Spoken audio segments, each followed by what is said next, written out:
Who is God and can you know Him? We're answering that question today.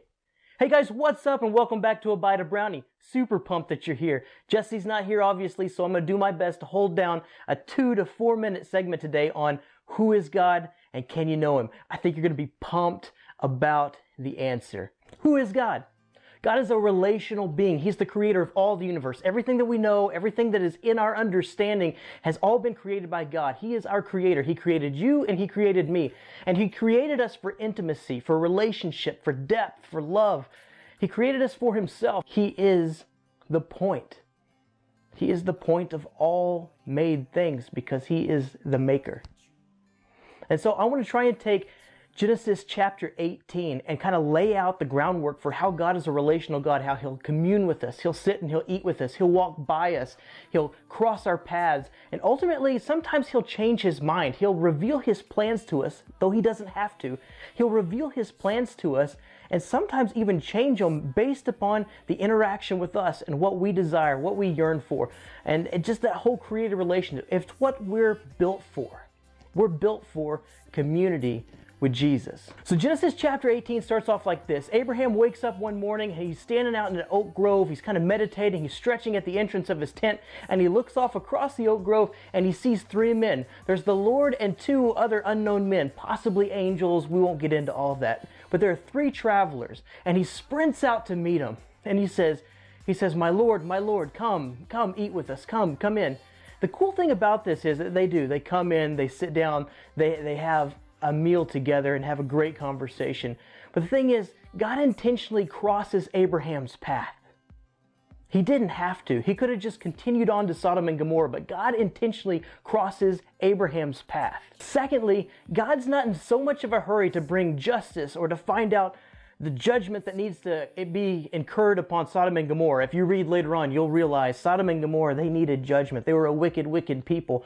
But instead of rushing down there because He's a just God, He stops off, He crosses through the path of Abraham, and He sits down for a small meal, a bite to eat with Abraham, to hang out with his friend. While he's sitting there dining with Abraham, he says, "Hey, where's your wife Sarah?" And Abraham says, "Yeah, Sarah's in the tent. She's preparing the meal." And the Lord says, "Hey, this time next year, I'm going to come back across you guys. And as I cross your path yet again," God always with us, "as I cross your path yet again, she's going to have a baby." Now, Abraham and Sarah had been barren. This is a story for another time, but they desperately wanted a baby. God had promised that He would create a line out of Abraham. And he's sitting there in this meal, in this intimate conversation, breaking bread with Abraham. And he says, "This time next year, that promise will be fulfilled. Whenever I sit down with you again, next time I cross your path, you're going to have a kid." As the meal progresses, 2 of the men stand up and they go on. They have a duty to perform. They're headed off to Sodom and Gomorrah to investigate and find out if it's really as bad as what the cries out of Sodom and Gomorrah have been. The cries have reached God's ears that there's something wicked going on in Sodom and Gomorrah. And so these men are going to investigate, or these angels, or whoever they are, these beings are going to investigate what's going on. And they leave, and it leaves Abraham and the Lord in this intimate, private conversation where Abraham begins to prod and to ask of the Lord a couple of questions. And it says that Abraham drew near to the Lord. So he comes up next to God and he says, "Would you really sweep away the righteous with the wicked?" And God says, "No, of course I wouldn't." He says, Would you spare for 50 men in the village? Would you spare the village? For 50 I would.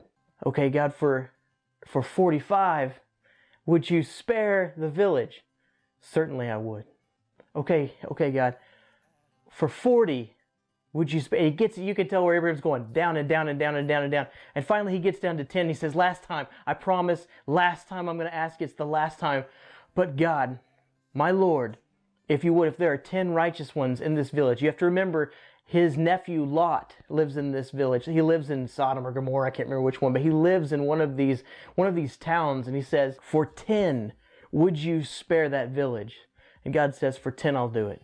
That is amazing. Not only does God cross our paths, not only does He come to visit Abraham, not only does He sit down and commune with him, does He break bread and relationally connect with him and say, "I'm going to give you that blessing that I promised you," but He also says, "For you and for your righteousness and for your love of your friends and your family, I will spare I will spare an entire city if there's those in it. As you read on, you'll find out that God is a God of His Word, and He rescues Lot and his family and pulls them out of those cities before destruction falls upon the city. So what's the point? The point is this: the God of all creation is not far off. We don't do life in His absence, but in His very presence. He crosses our paths. He wants to commune with us in an intimate way, almost like sitting down and breaking bread. We open up our hearts and we open up our minds, and He communes with us. And as we converse, as we speak to God, and He speaks His desires back to us, sometimes we inform one another. He tells us His will, and our lives change. And we sometimes let Him know of our desires, and sometimes He changes His mind.